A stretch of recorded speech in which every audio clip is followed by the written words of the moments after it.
মই বহুত সৌভাগ্যৱতী বুলি ভাবোঁ। মই এনেকুৱা এজন স্বামী পাইছোঁ। মই জীৱনত যিখিনি পোৱা নাছিলোঁ চব তেওঁৰ পৰাই পাইছোঁ। বহুত মৰমো পাইছোঁ, সমাজত প্ৰতিষ্ঠাও কৰিছে। তেওঁ মোক গায়িকা হিচাপে প্ৰতিষ্ঠিত কৰিছে, দুটা ধুনীয়া ল'ৰা গান বাজনা কৰা দিছে।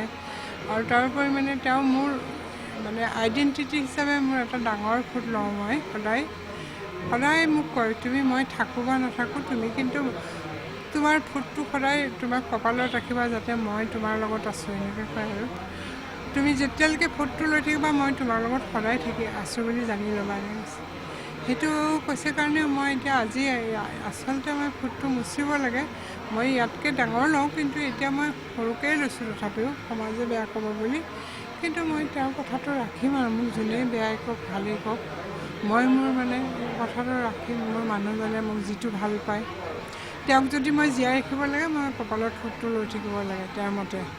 তুমি মোক পাহৰি নাযাবা, মোক একদম তুমি নাইকিয়া কৰি নিদিবা দেই।